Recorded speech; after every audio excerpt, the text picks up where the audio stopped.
Hey, what's up? I'm Darkbblue, trying to help everyone enjoy games in depth. In this video, I'll be talking about all the endgame modes as well as Expedition and Chronicon. I'll be focusing on each of their special usages. Now let's get into the device in the center of the endgame base and starting it. Random Anomaly. In this mode, you need to clear layers and layers of mobs, but there's no boss. Its only usage is to farm EXP until you reach max level. Once you have reached max level, this mode has no more usages. Dungeon Anomaly. You need to first clear 3 mob layers and then face a mini-boss. Opening the chest left by the mini-boss will give you special rewards. This mode has 2 important usages. First, it rewards you with anomalous runes. Runes in Chronicon can be divided into 2 types. Anomalous runes are directly dropped from in-game gameplay, and artificial runes are manually crafted using gears and blank runestones. These 2 types of runes have different effects, so both are mandatory. And Dungeon Anomaly is the single best place to farm anomalous runes. Furthermore, note that 2 runes are rewarded if you are playing this mode at Mythical 14 or 15 difficulty, but only 1 if you are using lower difficulty. Considering this, you may want to play at least at Mythical 14 as long as you are able to. The other usage is related to a resource called Crystal Essence. You may have never noticed it, as it's neither a very common resource nor a very rare one. Nonetheless, it can easily run out in-game, so you will eventually come across situations where you need to farm it. Crystal Essence is dropped by mobs, but not bosses. As a result, the only way to farm it is to do mob clearing layers. All mob clearing layers can do, but personally I recommend doing Dungeon Anomaly to farm runes in the meantime. Elite Dungeon Anomaly. You need to clear 3 layers of mobs and then face a mini-boss. This mode has 2 usages. First, it's the only way to obtain blank runestones, which are required to craft artificial runes. Second, it's the best place to farm memory essence other than high-level endless dungeon anomaly.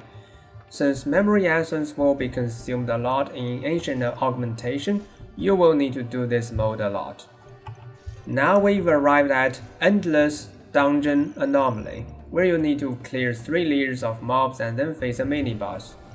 So this mode has quite many different usages. First of all, it's the hardest mode in this game, thus suitable to test the limit of your build.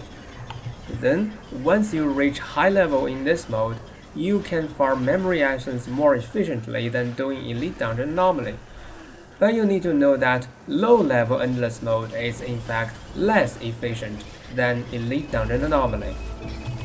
Third, this is the only way to obtain Golden Crystal, which is required to level up the Expedition tree.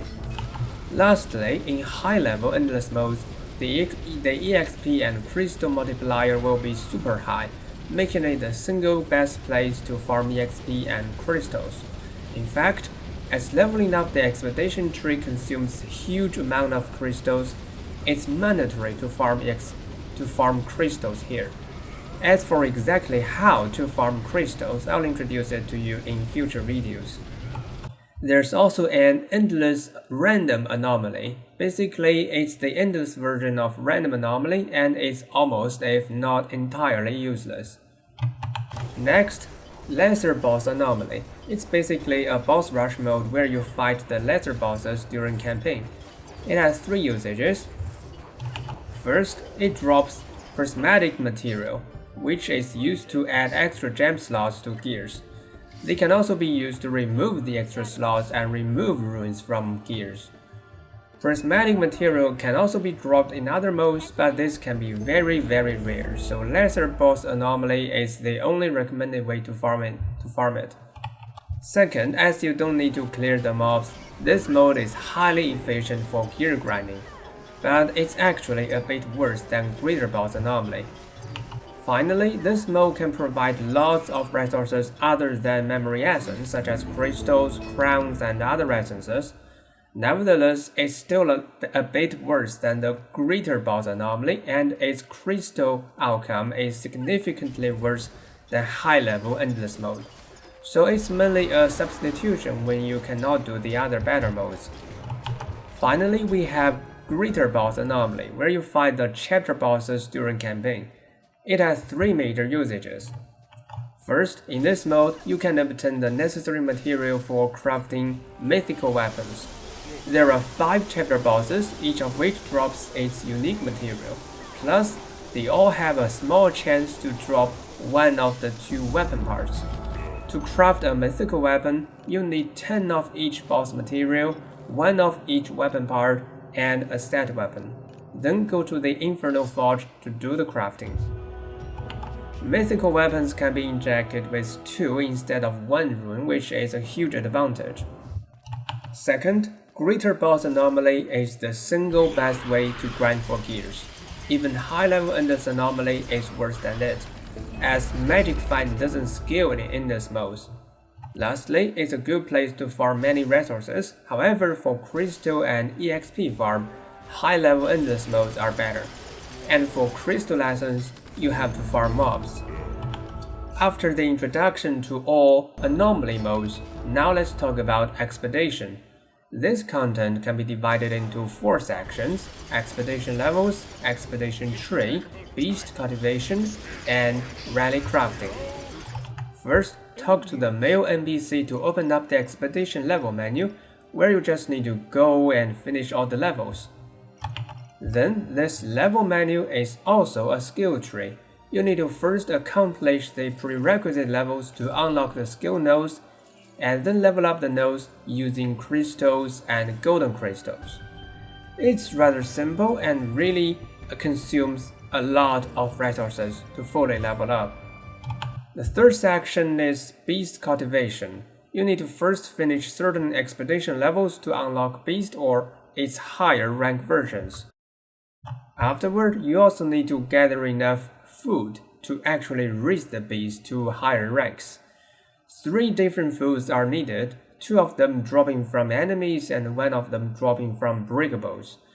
According to my experience, the food from breakables is the hardest one to gather. To this end, you can use a certain relic that automatically break all nearby breakables. By cultivating the beast, you can gain 2 benefits. On one hand, you can have larger beast inventory. On the other hand, you can have more relic slots unlocked. The last section is relic crafting. You will notice that some expedition levels will reward you with relic fragments. They are one-time reward instead of random drops, so once you finish all the levels, you are guaranteed to have enough fragments to craft all the relics. In general, Expedition empowers your character mainly through powerful relic and the Expedition tree nodes. It also gives you larger inventory as a quality of life improvement. However, it's really time-consuming.